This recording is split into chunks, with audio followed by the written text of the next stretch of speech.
Autism stems from differences in biology that have an influence on brain development. Autism is a lifelong condition.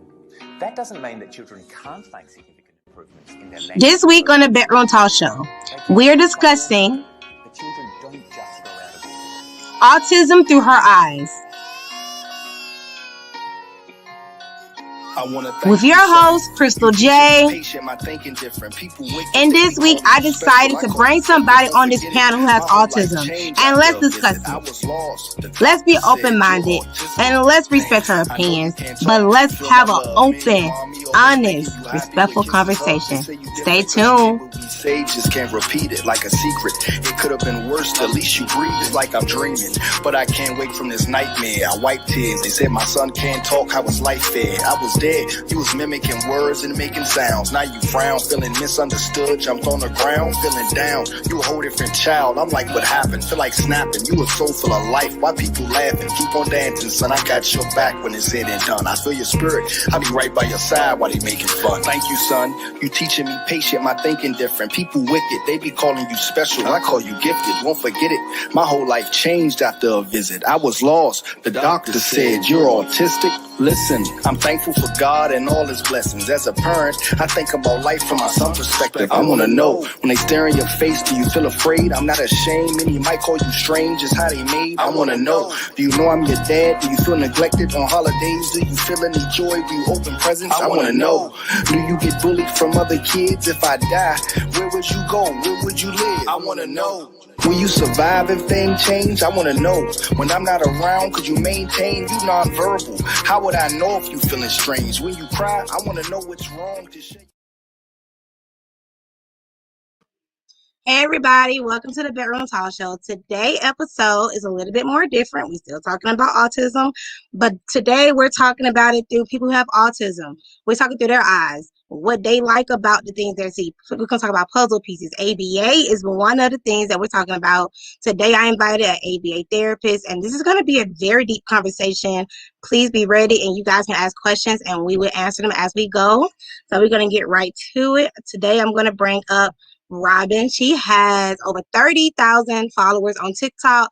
Her name is Audio Teach, and she teaches about autism. Her child was diagnosed when she was 2. Robin, take it away. Hi, everyone. My name, I actually need to update my website because I haven't updated it in a while. I now have a lot more TikTok followers. I am autistic. My daughter is autistic also. I also am a teacher. So I've taught autistic kids for a long time. And now I am a researcher. And so I also do autism research. And I'm a PhD candidate at Rutgers University. So I do a lot around autism. And my TikTok is AU Teach, Auteach. And you can find me there and on Instagram. And that's a little bit about me.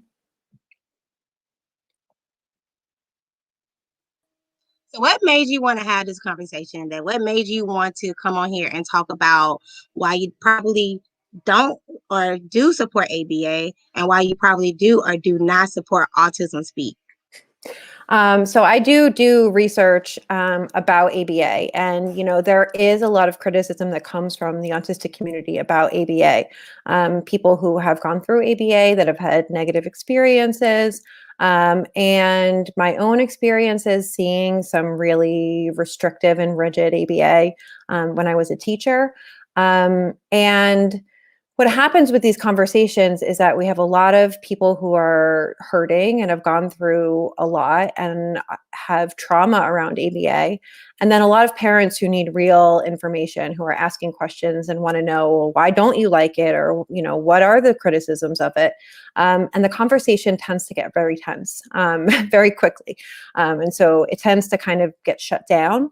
And so my position as a autistic parent and a teacher, and as someone who's autistic herself, I feel like my work has always been to kind of translate between the two different sides, to kind of make it make sense to both sides and to kind of offer some nuance. So I was really excited to come on this podcast. I feel like a lot of times when I'm kind of preaching to the choir, so to speak. So I really do love to do, different kinds of stuff with teachers and parents is really my work.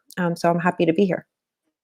I am happy to have you because I am a parent and I do say I'm an autism advocate. And my thing is I cannot be a true autism advocate and not try to understand your point of view or Jessica's point of view or anybody who on the spectrum who try to talk to me and I don't try to talk to them about how they feel about ABA, how they feel about a lot of things. Because I feel that a lot of us moms, we get lost in that. We focus just on our kid, but we say we're trying to understand autism, but are we really trying to understand it, or are we just stuck in our own bubble? So that's the point of me having this conversation, even though I am pro ABA and I haven't seen on my end, I haven't seen anything negative on ABA on my son. It has helped my son develop pretty well, and I'm really happy with his progress because my son is 4 and he's been doing ABA since he was 3. So I've been seeing nothing but positive things when it comes to ABA. And I do have an ABA therapist here. I'm going to bring her up. L'Oreal, how you doing? Do you want to introduce yourself to the audience? Yes. Hello, everyone. My name is L'Oreal Pickney. I am an ABA therapist. I have been in the field of ABA for about 3.5 years. I work with a number of students in their homes and in school. I'm currently in school right now, working on obtaining my BCBA certification. And I just enjoy working with kids, and I was happy to be a part of this conversation because it is a learning process. And in order to fully understand autism, you need to talk to someone who is autistic and, really put yourself in their shoes and try to understand and gain insight on their perspective. So I am happy to be a part of this conversation. I am happy to learn and listen from everyone that's here on this panel. I agree with you. I feel that a lot of people on the spectrum, they feel that their voices are not heard. And I want their voices to be heard. That's what, like, this is my podcast. If you guys want to come on here and talk to me, we can do it because I feel that I want your voices to be heard. I want my son's voice to be heard. So why would I not want your voice to be heard as well? And next person I'm bringing up is Jessica. Hi, Jessica. Hi. I'm going to let you introduce yourself and we'll be right back. My name is Jessica Jenkins, and I was diagnosed with autism when I was 11 years old. I also have a son who's 6 years old. He's also autistic. And my main goal is to advocate for autism because I do have a voice and I do want to be heard. And I'm sure that all other autistic people want to be heard as well. So my goal is to help people understand so they can accept who we are. I love what you said, accept who you are. I do think that people should accept you guys for who you are and how you guys are in general, because sometimes neurotypicals, and I may use that word a lot during this live, neurotypicals is the way of saying normal people in society. Neurotypicals sometimes are not kind, or they're trying not to understand people that are on the spectrum. In my opinion, and what I have seen when my son having meltdowns in public, he would just look at me because I let him have his meltdowns instead of me just yelling at him. I let him get it out and then I comfort him. So that's one thing I do when my child's having a meltdown. I don't care about everybody else's opinion because I accept my son for who he is. So thank you for being here. I know this was very hard and I'm very excited to have you and let your voice be heard. Thank you. I love that you're here because there's so many point of views. Yes, that is the reason why I did this. I wish I had more people on this panel today, but unfortunately, some people did not want to be on this panel because of my views, and they said I had very I can't remember the word, but pretty much our views was not the same, and they didn't want to have a conversation, and I was open for it. I'm telling you guys, I was open to have a conversation. If you didn't support the puzzle piece, I wanted to know why. I wanted to know about everything. So let's get right back into this conversation. So Robin, what are some things that you have seen in ABA that you like, no, I don't support ABA? Yeah, so, I do a lot of do educational evaluations and consulting. So I've seen a lot of ABA programs. some of the things that I find, and I think a lot of autistic people find, is there's kind of two main categories.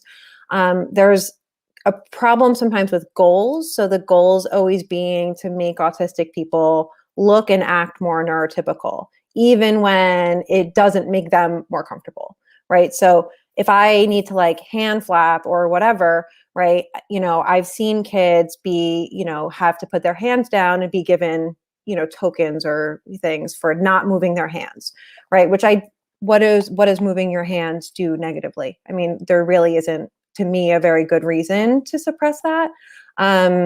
And it makes autistic people feel like, the way that we are is not good enough. And that, we have to kind of live and die by like how other people see us or other people's approval, right? Or like trying to look more neurotypical is like the end goal. The other thing is that some of the techniques, in kind of classical behavior analysis, and I know, kind of more modern styles are moving away from some of these things, are, can be in and of themselves kind of traumatic. Like, I've seen a lot of kids go through what's called extinction, which is when you stop reinforcing, whatever is causing a behavior. So things like planned ignoring, which can be really hard for kids to go through, especially when sometimes what behavior they're doing is not really within their control.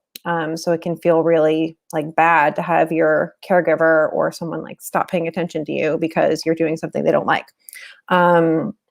So those are like the main critiques, that are coming from me, is that there's kind of sometimes a problem with goals and sometimes a problem with the actual techniques. And I think the worst case scenario is that there's a problem with both. And then you get into kind of rigid techniques for kind of ableist goals. And that's the real, like, where I think most people can agree that's kind of a problem. But then there's kind of mixes of sometimes it's an okay technique for a bad goal or a bad technique for a good goal. And I think that, we can kind of break it down that way, and it helps parents and practitioners to see where our actual issue with it lies.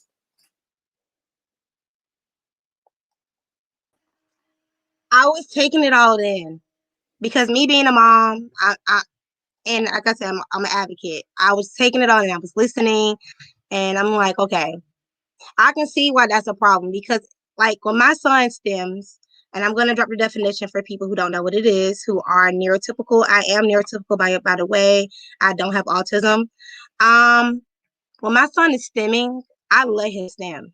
I don't stop him from stemming. When we go out and we add something loud, I let him do this. I let him, if he's jumping up and down, I let him do it because that's who he is, and that's helping him with going through whatever he's going through. That I really think ABA is based on the therapist, because my son therapist don't stop him from stemming.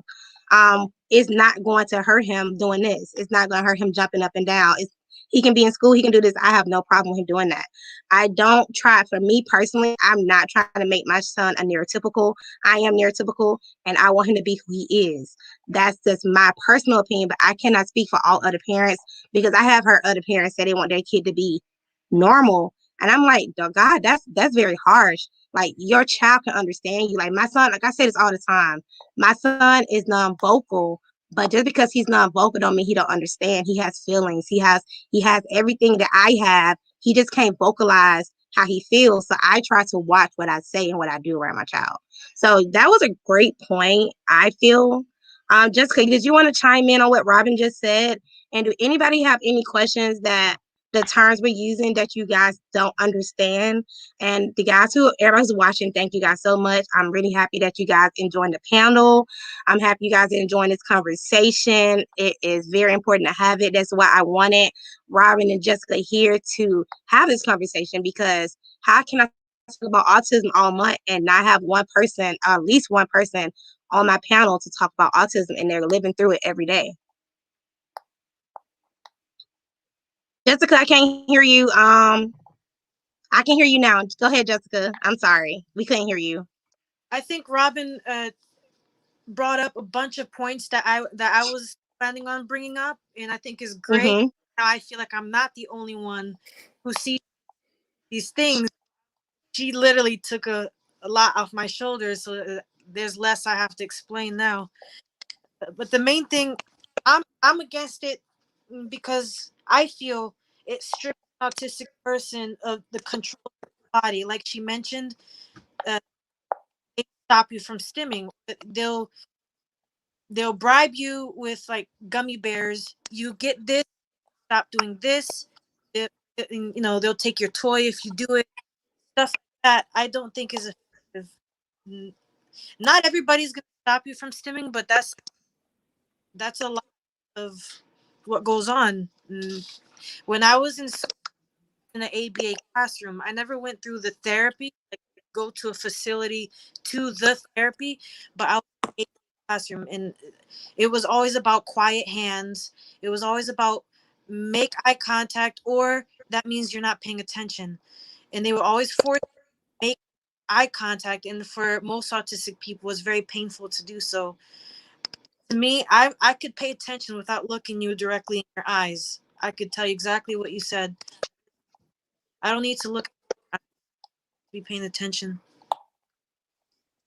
I think that it depends on the goals that the parent wants. Like I said, a lot of parents just want their children to be more normal, and that's the wrong thing.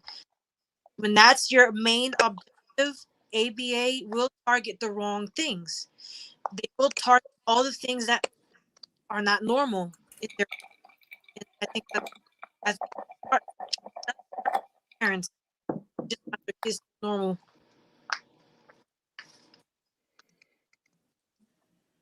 I think that's a great point that you made, Jessica.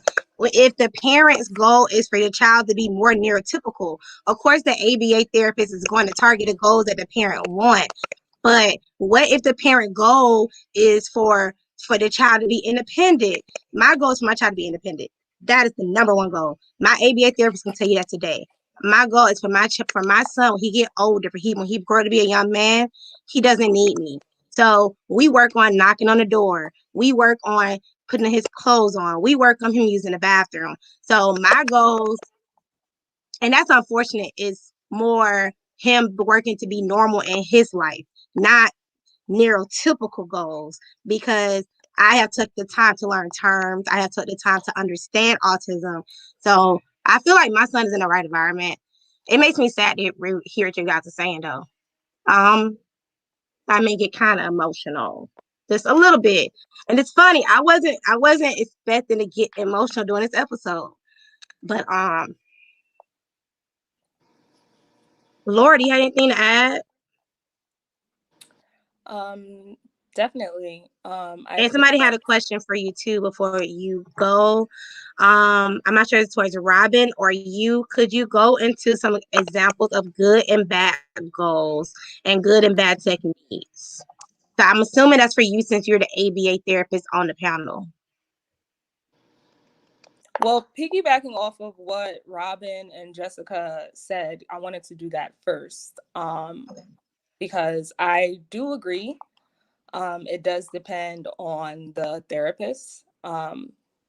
There's a lot of history about ABA, and it really depends. Like once you're in the field, all the research, you research a lot. So it's just like, how are you going to be better for this family? How are you going to be better for this child? So I really feel like it depends on the child's therapist. Like I personally, stem away. Like it's not going to affect me in any way, but it's just like you got to realize the environment that your child is in. Some of these teachers do not want them to STEM in their classroom because it's a distraction to other students. So it's just like how I really feel like it comes down to a lot of researching the right, environment for your child. You're putting them in school, making sure that the ABA structured classroom like Jessica was in when she was younger is not taking away from their personality. It's not making them someone else. It's enhancing those things. It's embracing those things and actually, helping them cope, because stemming is how they cope. They might overstimulation. You're going to stem, hand clapping, so I wouldn't stop a child, from doing that. No, I would embrace that. I also think that, I mean, I don't want to say, I don't want to say I'm pro ABA, but then that kind of is just like, well, that's your title. So it's just like, I agree with certain parts of it, but I also agree that children, you know, thrive in naturalistic environments and natural teaching. So if we're going to have an ABA session, I will do a session where a child is most comfortable and running, you know, if whether it's outside, whether it's in their room, wherever the case, wherever it may be, like making sure that child is comfortable. And also, I would like, you know, that saying, I want my child to be normal or neurotypical is just like, well, what does that look like? I have parents that tell me that I just want to get through a grocery store run. Okay, so we'll make a story. We'll tell Johnny we're going to the grocery store. You can pick this one thing. It's okay if you don't get it. Let's help mom grocery shop. Include them. Make sure they're included while you are grocery shopping, because just saying I just want to get through grocery shopping is because why? Well, why is he throwing a fit? Why is she throwing a fit? It's because maybe they are nonverbal, maybe they are non-vocal, and they cannot communicate what it is they want in the store. So it's just like, as a parent, what do? You can create the icons, you can create the social story, tell me. You can, you know, try to have them vocalize what they want from you. And that's usually the issue, it's the communication. You're saying as a parent, I just want a normal day in the grocery store. This is what I hear a lot. Or just, I just want them to have a normal day coming home from school. Well, what does that look like? I was just about to say that, but everybody's definition of normal is different. Like, Yeah. What is a normal day What does that look like for you? I mean, you picking up your child off the bus and nothing's happening? Right. I will say, before ABA, my son used to have very meltdowns when we used to go to the back out in public to the bathroom. It was terrible, to the point where I was not embarrassed. I'm not that parent that was embarrassed. I just couldn't figure it out. So I just said, okay, Zach, we're going to try to use the bathroom before we leave. And I'm gonna put you in a pull up and we're gonna figure this out. But now he can use the bathroom in public. And it's thanks to ABA, because we've been working on that. But I've been working on things that fits his normal, not society standard of normal. So maybe that's the difference for me. So I'm not sure if it's my therapist, but I haven't had any problems. I see you guys are getting some questions. I know Robin has some. Let me go back up. No, that question was for you, L'Oreal. Yes. Did you get into the good? Cause I have a whole bunch of questions coming up. Did you get into the question about some good examples and bad goals and techniques? I mean, bad goals would I would well, say a bad goal. I can't think of one. I would say a bad goal. I really can't. It would be like, you know, a parent saying they just want their child to be normal. I wouldn't if hearing that's not something like a goal that can be, you know, obtained or designed. Usually things that you work on is like their ADL's adaptive living skills. That's how you help them, you know, be independent, you know, helping them use the bathroom, dressing, and making their bed, you know, making a sandwich, fixing their own things. Those are good goals that, you know, ABA helps with. Your adaptive, everything you do every day, brushing your teeth, washing your hands, going to the bathroom, making your bed. And I mean, I'm kind of taking away by the bad goals. I mean, can we elaborate in that question? Can you read me the entire question? That was the entire question. And they also wanted Robin too. They wanted you as well, Robin. Okay. I could jump in if you. Yeah. So some of the things that I think are, you know, bad goals are things that are compliance for compliance sake. So not compliance for safety reasons, but you know, having kids sit motionless, the kind of quiet hands, quiet mouth thing. Goals that condition affection. I've seen goals before that are like giving token economy systems for like hugging, or doing kind of typical shows of affection towards parents. And parents oftentimes want those goals because their children don't hug them or don't say I love you. And so I'll see programs for saying I love you, mommy. Really? I've seen that before. I've seen hugging as a goal, eye contact, things like greeting every single person, that walks into a room, complimenting people like arbitrarily, kind of neurotypical social skills that don't really serve a purpose, and maybe go against that child's level of comfort with that person. Things that kind of revoke the child's ability to say no. Right. And those are goals that make me uncomfortable. Also, like physical prompting makes me extremely uncomfortable, particularly when it's compliance oriented. Okay. Because the statistics of disabled adults and sexual assault are staggering. And when we condition kids to be comfortable with having their bodies manipulated, touched all the time, and not being able to say no or get away from that, we actually are creating very dangerous kind of conditions, right? Because if they're constantly go to move their hand away and then it's pushing their hand back down, then that can be, we want kids to feel like when someone touches their body without consent, it's not normal, right? But if we're constantly doing it, it becomes normal. And then we are creating a situation where it makes, abuse more likely. Some good goals are goals that are for independence or that actually benefit the child. A lot of times, like saying, I love you, mommy, before we can say, I'm hungry, I need to go to the bathroom, that benefits mommy, but it doesn't benefit the child, right? And we want our goals to benefit the child, first and foremost, and to be respectful of what children want to do. Not every child wants to socialize with every kid in the class, but if one of the goals is to be friends with everyone in the class, right, that's not really for the kid. That's so that the parents can say, my child has so many friends, right? And it becomes more about the appearance of normalcy than it does about what's best for the child. And that's when it becomes like worrying to me.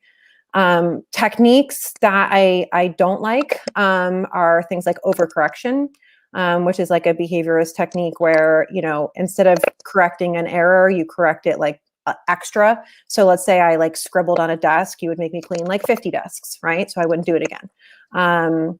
So that's one I don't like. I don't like physical prompting. There's times where it's necessary, like with OT stuff or like pencil grasp, that kind of stuff, like hand over hand, but I prefer hand under hand, so that way kids can take their hands away and we're not forcing them, and they can kind of revoke their consent. And I don't like anything that uses restraint, seclusion, or planned ignoring. Those are like my hard 5 of things that I'm just not really comfortable with. Things that I think are good techniques, I really like task analysis. I like backwards chaining, forwards chaining. Those are all things that I think are great. There are some times where like kind of differential reinforcement is helpful. Like, I don't think reinforcement in and of itself is a bad thing. It becomes, kind of overdone, where everything in the child's life becomes like a slot machine where it's like always about the token. But those are kind of the good and bad things, if I could boil it down quickly. But we want to have respectful, affirming techniques that give kids autonomy and the ability to say no, and also goals that benefit the child and not everyone else around them. So that's kind of my feelings on it. So my question is for you and Jessica. So you made some great points, but do you think it's the parents' fault for not having good goals set in place for the ABA therapist? I think it start with the parents. I don't think it always starts with the parents. I mean, we do live in an ableist society, right? So we live in a society that tells us that, there is a certain way to be and a certain way to act. And even in certain cultures, like it is very much, you know, viewed as the parents' fault, even that the children, and in this country too. I mean, we had until fairly recently, people thought autism was caused by refrigerator mothers. And so we live in a culture that teaches us these things. I wouldn't say it's malice on like, I don't think the parents are evil or bad, and I don't judge them for having those beliefs or like having those goals for their kids. We live in a society where it's all around us, you know, like we are brought up to believe these things. It's more like, you know, some parents kind of listen and like, you know, you all are doing and will get ideas from the community, and some really cling on to that idea, and it doesn't matter, right? If their child's uncomfortable or anything, it's really at the end of the day, I want the kid I was promised, the regular one. So I hate that's when kind people of say that though. I really don't like when people say that. Like it really rubs me the wrong way. I'm like, regular. Like, what do you mean by that? God gave you this mission, and it's time for you to be your child advocate and be their voice. I don't like when people say that, and I have heard that several times. So I actually disagree with that. yeah. Jessica, did you have anything to add? No. Okay. No. I don't know. I thought I interrupted you.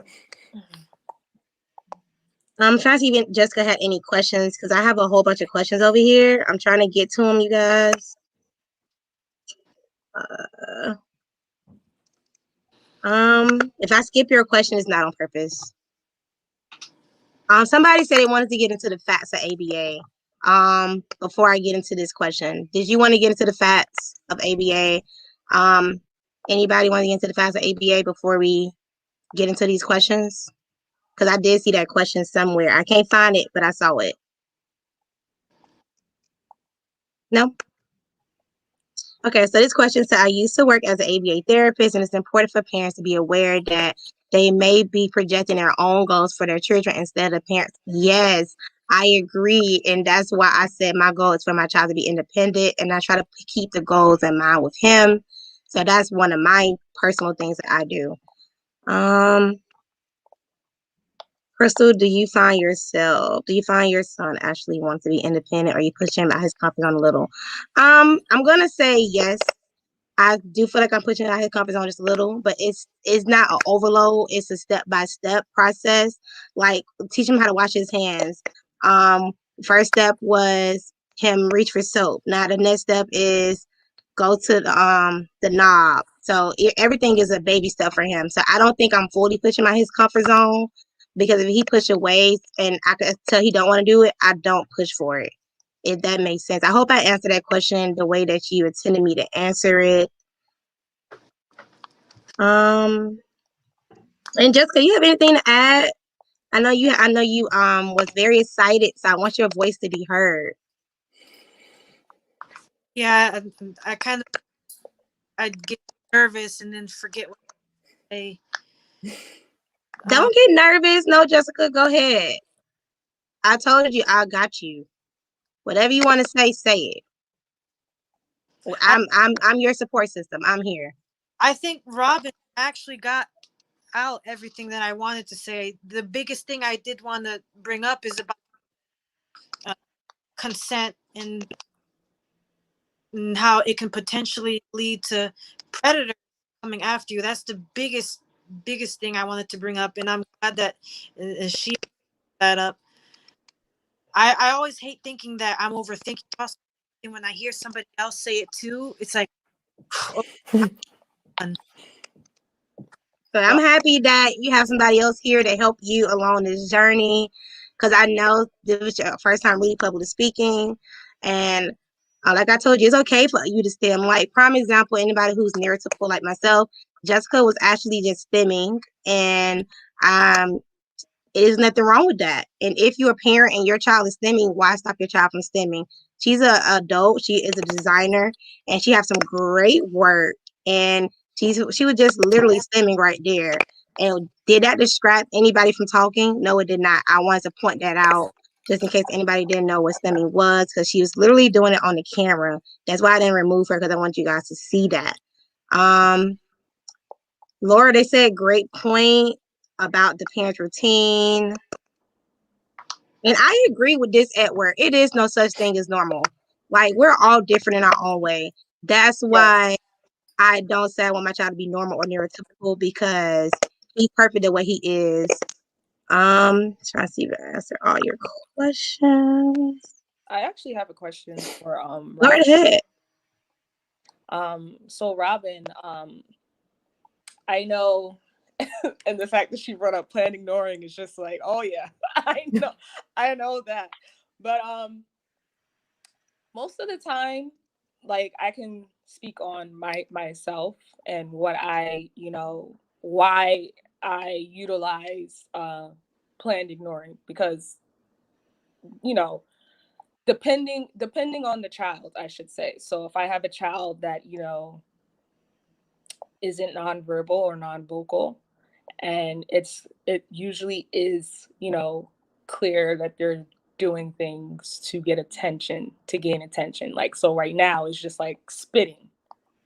So that's definitely something that is like planned ignoring that I would use, because if I was to say something or giving it a reaction, it's just like, I got you right where I want you, Right. as his therapist. So it's like, I feel like, when it comes to like, what would you say, like, what did you see that, plan ignoring wasn't effective? I don't think effective is the word, because you said it like you're not a big fan of plan ignoring. So I want to know your experiences like with plan ignoring.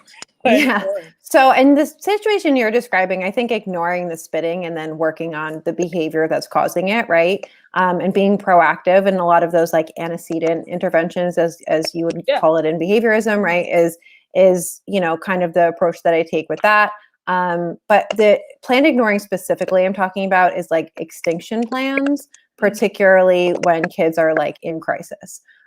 So I do a lot of activism around restraint and seclusion in schools. And a lot of times when I see kids who end up ultimately being physically restrained or put in seclusion rooms, it's because of extinction plans. It's because, because what happens is the kids, it starts with, I'm going to ignore them when they're crying, kicking under the desk, right? And what does the kid do? They say, oh, you didn't hear me? Let me turn it up. Right. And the kids know that there's a point where you can't ignore it any longer because they're in physical danger. And that's when kids oftentimes get restrained or get put in seclusion rooms. And we know that that is extremely dangerous. And people will not give in. Like, let's say, that you could give this kid an iPad right now and it wouldn't end in them getting restrained, right? But we won't, because we're doing an extinction plan. So we have to keep ignoring, right? We can't give in. We can't reinforce the behavior. And what happens is then we have to actually end up reinforcing the behavior anyway at the worst possible, highest apex of that crisis, right? And now we've just created a really dangerous neural pathway, which is, I'm going to go absolutely bananas to the point that no one can ignore it. And then we have some really, really, difficult behaviors. And kids getting routinely restrained and secluded in schools, which is where the type of work that I do and I see quite often is kids that are being restrained all the time.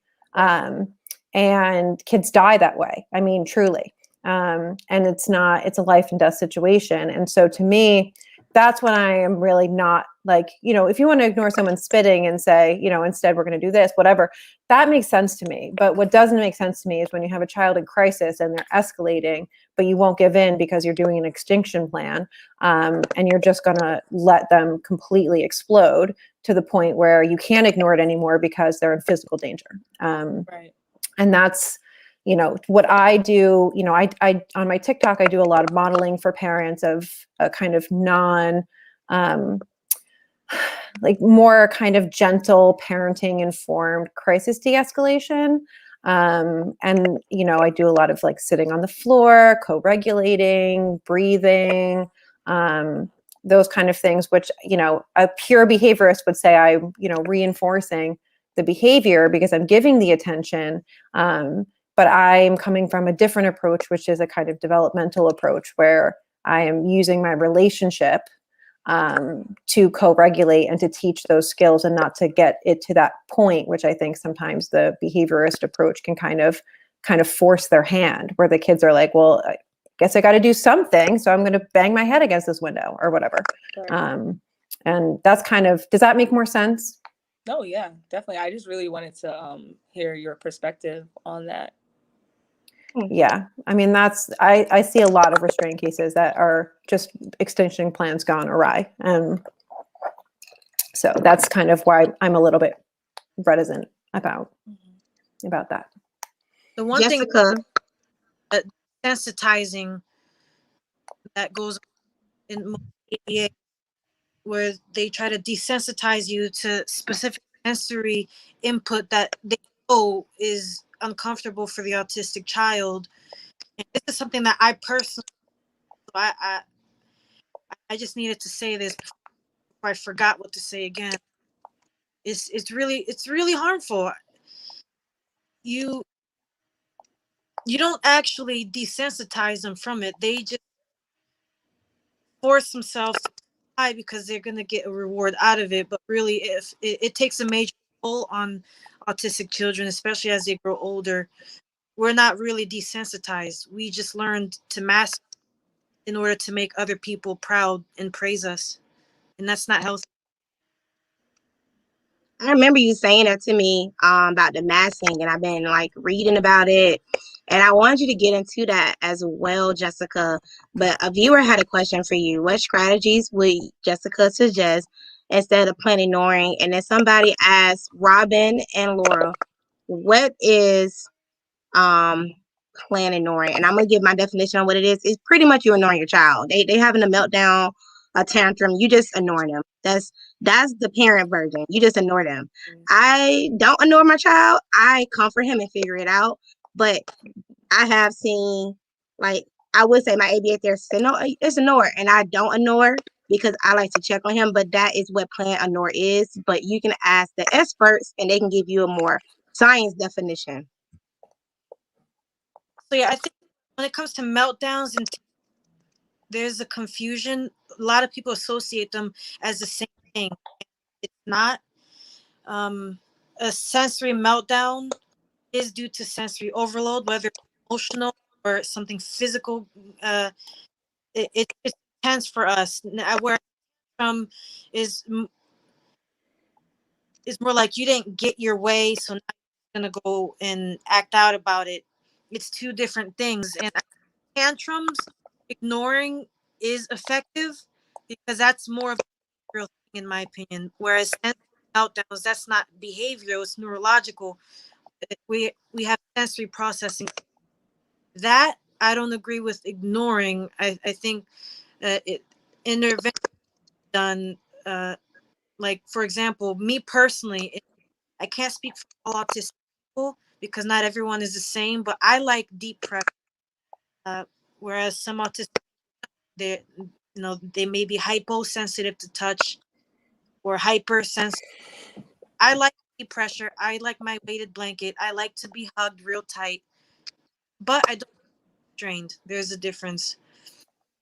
So I think that a lot of people get confused between the two, meltdowns and tantrums. Let's say they're not the same. Okay, and that's a good point. My son he like pressure, like right here, and then he loves hugs, and so I know he loves the muscle pressure a lot. And I've been working on the sensory diet to make sure that I am kind of making sure I regulate his sensory a little bit. So I don't think he has had a sensory breakdown in a minute, but somebody had a question. I'm assuming this is for Robin and Jessica. So anyone basically is saying that we can't understand our children because we are neurotypical. Just for clarification, I'm helping my 8-year-old autistic daughter with homework and slightly listening in the background. So I think you can understand your daughter. The way I explain it to parents a lot is it's almost like not exactly the same, but if you like adopted a child from another country and you weren't familiar with that it wasn't your background, right? You probably would make sure that that child had a connection to other people who share the same background as them. Because there's some things you're going to understand because you're from the same family, and there's some things that you're not because you don't share one of your child's identities, right? Same way that if you had a child that was part of the LGBT community, right, you would have your your family bonds, and then you also would have some part of their experience that you don't understand. And so you can understand a lot about your child. And then there's some things that your child will probably need autistic role models, who have been through it, to guide them. You can understand it as their parent, but you yourself haven't gone through it. And so you don't necessarily aren't having a sensory meltdown. So maybe your child could talk to someone, who's been through it before, who has a similar experience, and say, oh, I do that too. I get a lot of messages from teenagers who are like, I have to apply to college. I have to go on a job interview. Like, do you have any advice for being autistic at a job interview? When should I tell them? And that is kind of stuff that maybe you can't understand completely. Because you're going through it kind of secondhand. So it's, you can understand a lot about your child, and you can learn from autistic people. And you are your child's mother. So obviously, you have that parent-child bond. But then there's also going to be things that, there's a community waiting for your child, that your child can grow into, that is there to fill in the gaps where you maybe aren't so sure. I think that was a good response to her. You guys, we're going to be right back. We're going to take a 45-second break, and we'll be right back, you guys.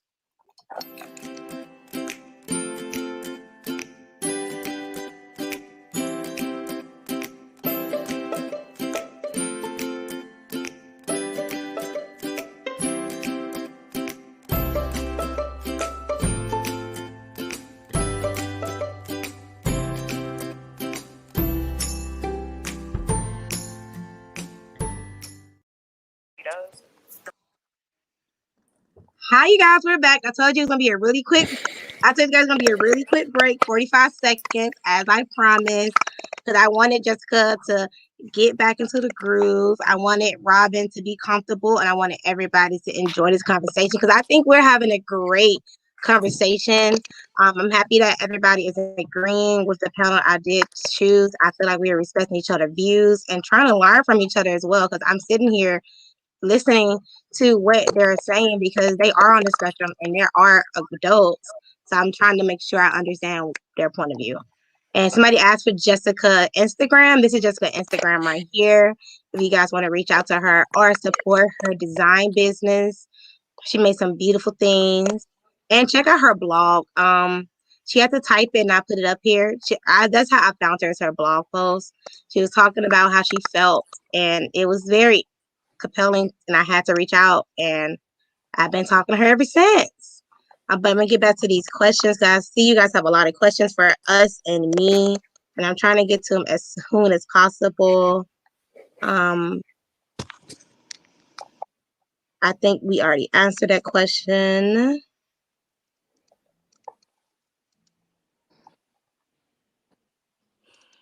This is for you, Laura. Yeah, this is for you. Laura. This is for you. L'Oreal. Yes.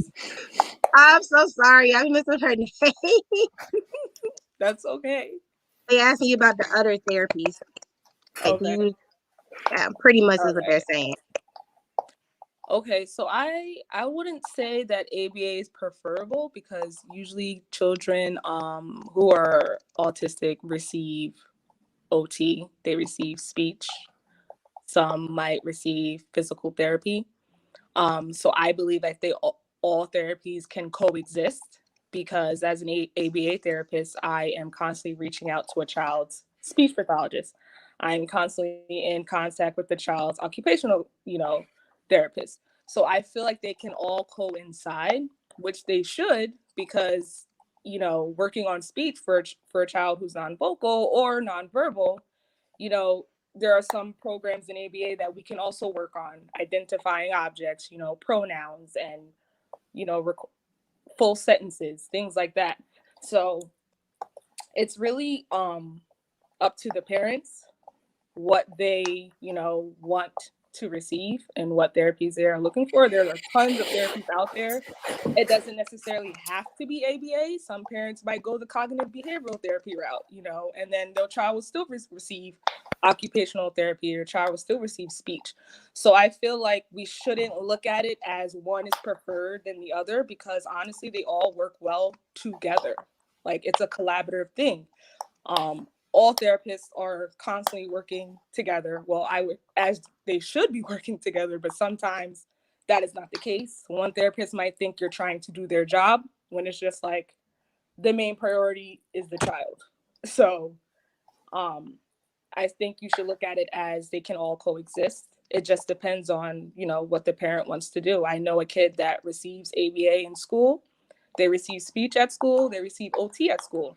When they go home, they have speech and OT. So it's just like, it really just depends, on the parent. And my opinion is that, well, my child gets ABA all day. They don't need it in the afternoon. Let's focus on speech and OT at home. So it really just depends on that. So I have a question for you personally, because this is one of the reasons I did bring it to this panel. If I don't ask you this question, I'm going to be mad at myself. Now, what do you say about the adults on the spectrum who feel that ABA is abusive? They not physical, but it's invisible abuse, and it is adding to, as they say, suicide in the autism community. So, what is your response to that? I think it's the history. We are clouded by the history of ABA, which is why, myself, I had to read up on a lot of things, getting a lot of books and just reading up on it. And it really comes down to the history of ABA and why it initially started, and, the doctors that just used one aspect of ABA, which is discrete trial.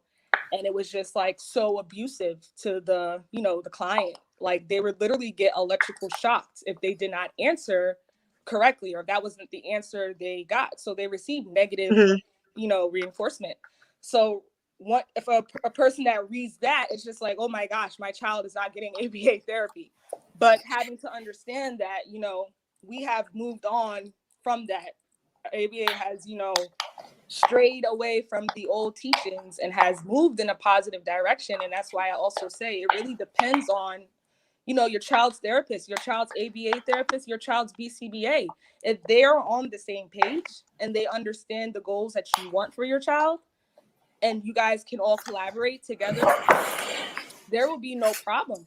But I honestly think it's the history of ABA and what happened in the past. And then it's just like what Robin had said, the things that she's seen, how, some therapies and some schools are just using like just really bad teaching. Someone might say, well, it's bad teaching.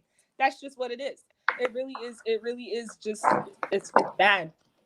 And I think that in order to really like pull ABA out of this bad light, there just needs to be like some positivity shed on it, like, of the goals that, there are testimonials of a lot of people that are, thriving as adults. Like, my favorite adult to read up on is she's a doctor, Temple Grandin.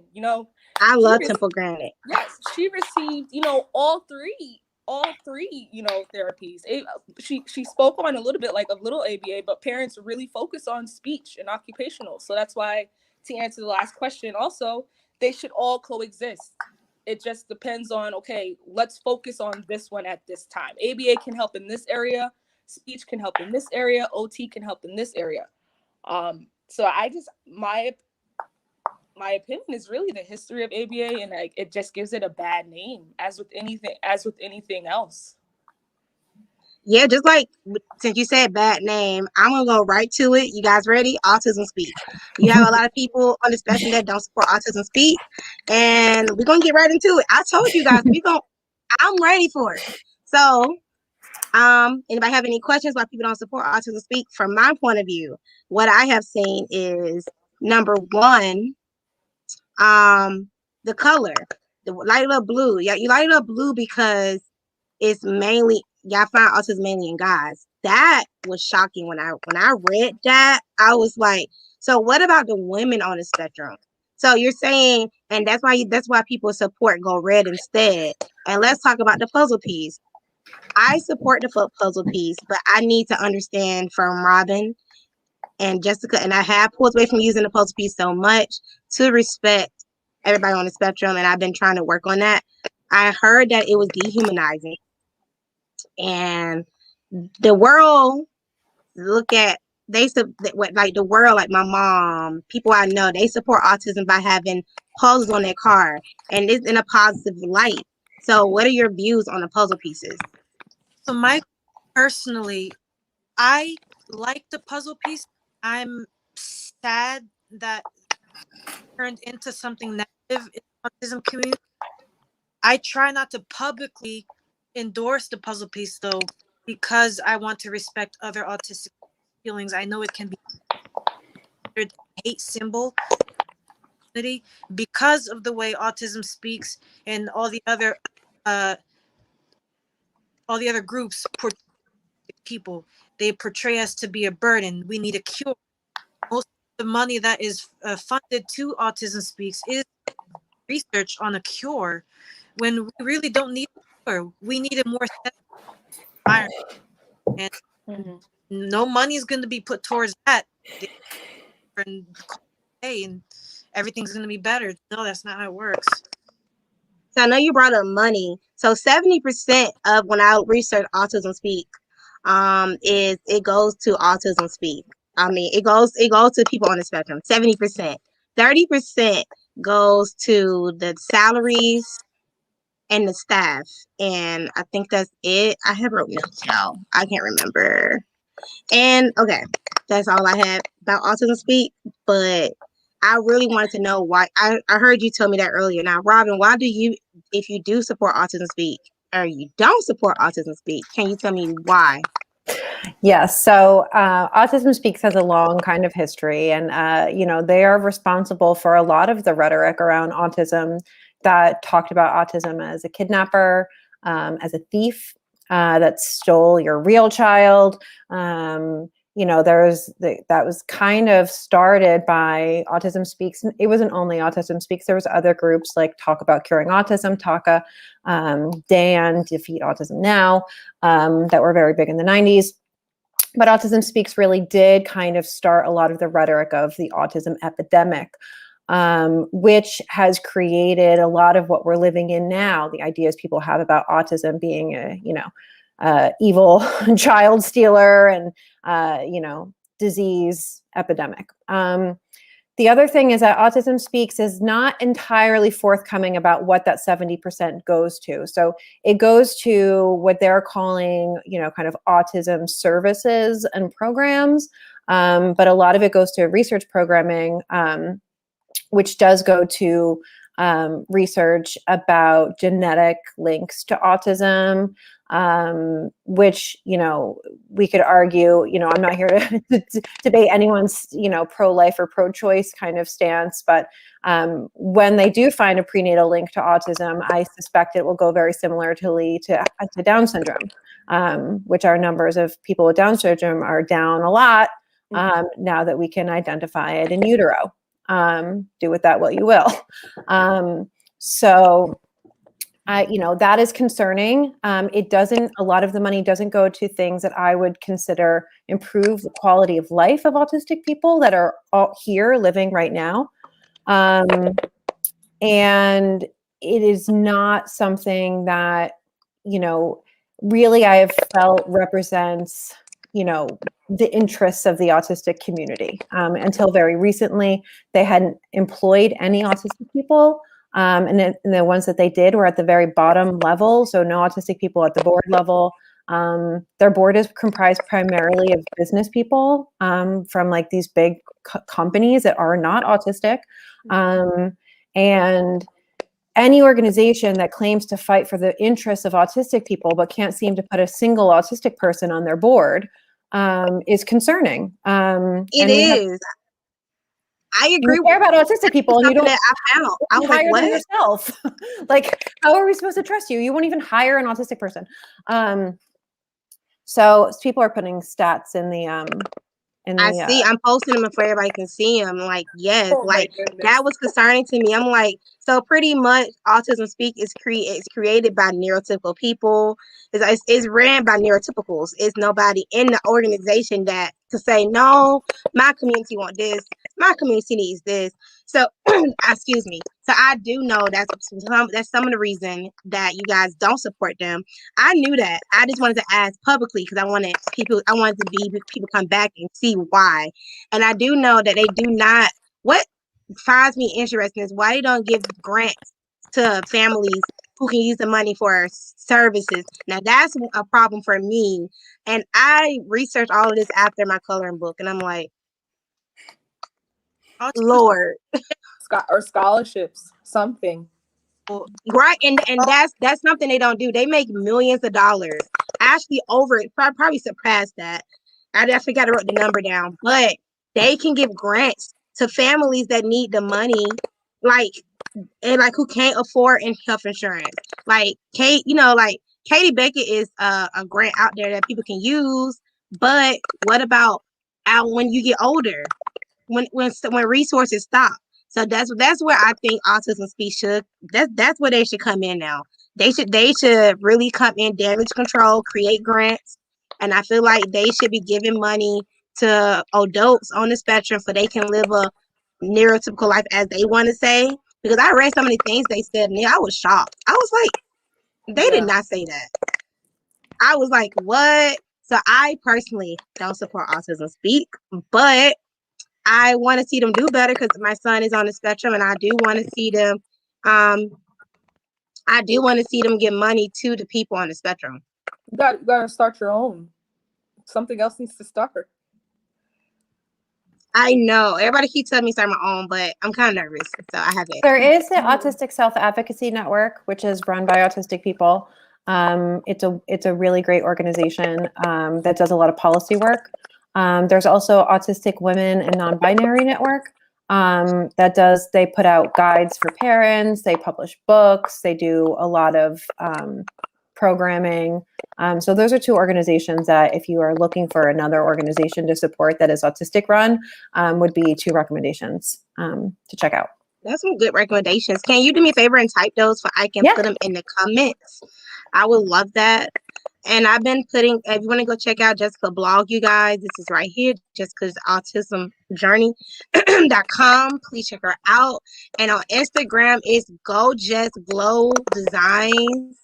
And then for anybody listening to this episode, it's autoteach.com and at autoteachofficial. I hope I'm answering everybody's questions and getting everybody's voice heard. I've been reading it, and I'm proud of the panel I put together because you guys and all of us, I feel like we're doing a good job of respecting each other's opinion and helping other people who are probably afraid to say anything, who probably afraid, like, are their mom and they don't know what to do. But if they stumble across this episode, I hope you're paying attention and really making goals for your kid and not yourself. If your child is an ABA, if you're pro ABA. Here goes the what Robin just said. I wanted to post them up, you guys, just in case you guys didn't see them. And if you're listening, I'll put it in the show notes. So, yeah, I think we have some new comments. Does anybody speak any Spanish at these organizations?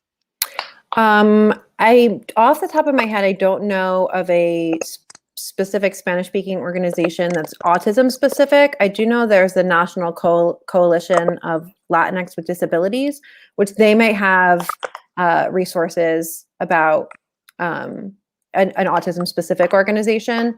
But if you get in touch with me on Instagram, I can ask a few Spanish-speaking autistic friends if they have any suggestions.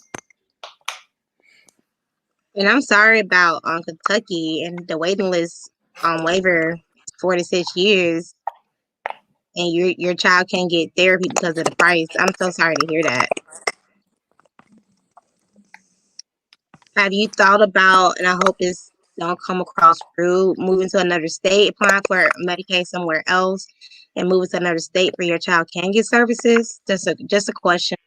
Trying to be respectful, not trying to be rude. I'm just asking since it's a 4 to 6 year waiting list. I think I answered everybody's questions. And thank you guys for the stats on a Autism Speak. Like, that's crazy. And yes, I agree. I'm pretty sure everybody on this panel will agree. An amazing therapist makes a difference.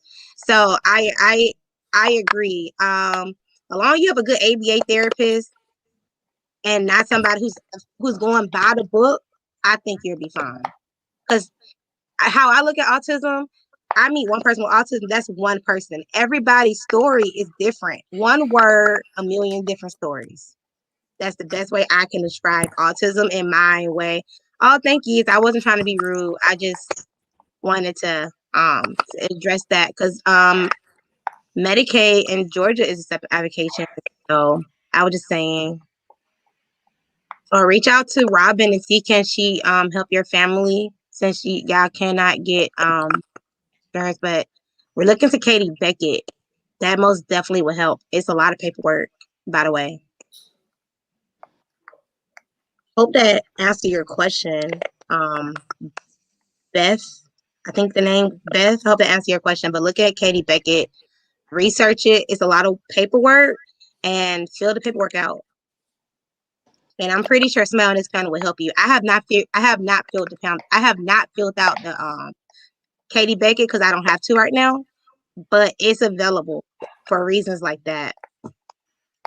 But anybody else have anything else before we end this awesome episode? Oh, you guys have a waiver called Michelle P. I have never heard of that. I have to write that down. Michelle P. That's a waiver? Okay. I'm gonna write that down. I'm gonna research that. Thank you for that information. Did anybody have anything else they want to add before I end this great episode with my beautiful ladies? I love having panels with women, you guys. I just love it. It just anybody have anything else to add? Jessica, did you want to talk about your blog or anything? I feel honored to be a part of this. You're welcome. Robin, do you have anything you want to add? I know you're TikTok famous, so get out of here.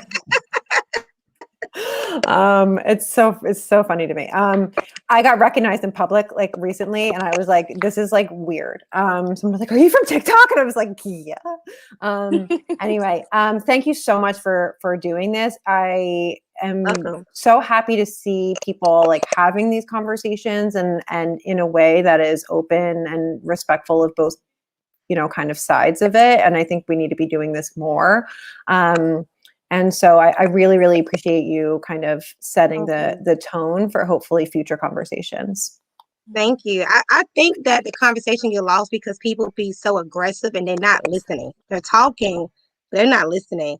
And all I see is hashtag autism mom, but are you really listening? Right. But you're not listening. So that's where I come in. Like, yes, I'm an autism mom. I'm proud to be an autism mom. I love my child. I post him, like that's my world. But I want to listen and understand. But yes, I created a website behind autism. I created all this stuff, but I want to fully understand from other people who live with it. It is like me, like you're a different race, and I'm saying I'm Black, and you're not trying to understand why I feel the way I feel about police brutality. So that's how I looked at this whole panel. So I wanted to create it from that point and try to be super understanding. Even before we went live, I wanted to make sure that you had safe words. I wanted to make sure I understood where you guys was coming from.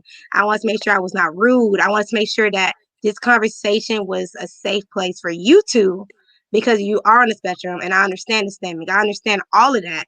So I wanted to make sure that we can have that conversation. And if y'all felt like, oh my God, it's too much, we had a safe word. I'm proud we did not use the safe word, Jessica. I'm happy Robin didn't feel uncomfortable. I think it went really good. And somebody just asked for a part 2, part 3, and part 4. I would have to ask my lovely ladies about a part 2, a part 3, and a part 4. I'm pretty sure we can set something up for that. It don't have to be just April, because for me, autism awareness and acceptance is every day, 365 days a year. It's not just April for me. I'm just really celebrating it this month because I want people to understand why I believe autism. So I will talk to them and I will see, do they want to do another part? And I'm sorry you missed the start. And I really appreciate this talk. Thank you all. I hope you all and your loved ones are safe and well. Thank you. And I'm happy you guys like this panel. It holds power. That is amazing. Thank you.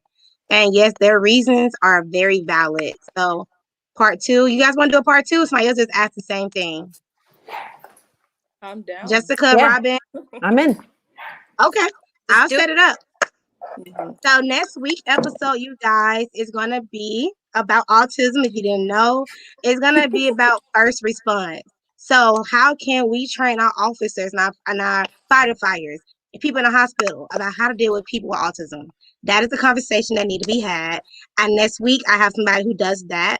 And I'm super excited to have that conversation. And power is in knowledge. I agree. And we are going to do a part 2. They just agreed to it. I see another comment say part 2. But next week, make sure you tune back in because we are talking about first responders and autism, because I feel that they're not educated when it comes to special needs, not just autism, but they're killing our people with autism. And my son having autism and being Black is very close to me, so I'm trying to make sure I understand it. And if we can train our officers to teach, to know when somebody's stimming, somebody's having a meltdown, that will probably save a life. So next week, tune in. And the last episode of April is about Black artists who created books about autism based on our kids. So every week is a different episode, but each thing is different. And I hope you guys enjoyed this panel. And I'm really overwhelmed with the great response. I was really nervous to do this episode, you guys. Like, I was so nervous. I was over here. You should see my notes. Yeah, I was I have nervous. notes. We all had notes, and it went. I didn't even have to pick this up. It just went so easy. Yeah. It was just. I was so nervous, y'all. Y'all don't understand how nervous I was, but I was so nervous. We were too. Don't worry. I was like, how this conversation about to go? I thank you for putting this together because, I reached out to you via Instagram on my platform. So I had got turned down by a mother, actually, because, I was doing a series with parents. So she had to kindly decline.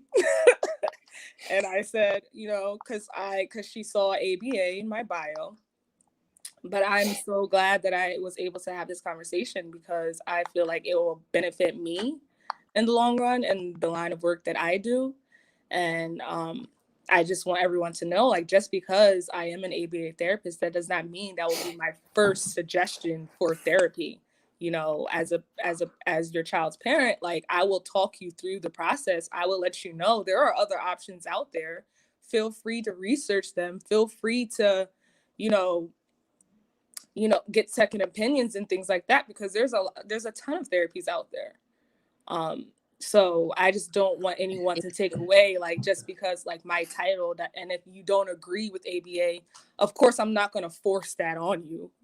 That's not, no, I want you to be comfortable, but I also want to, let you know that there are other options out there. So I thank you for putting this together and having the conversation, because I definitely will be connecting with Robin. And me too. Robin taught me some things. I was over here like, and I had something I had to add. I want everybody in the audience to know we all stem. Like, when you bite your nails, you're stemming. When you are doing this, you're stemming. I want everybody to know we all stem. Everybody stems. I said what I said. Everybody stems. Quote me. Kicking your leg, whatever it is.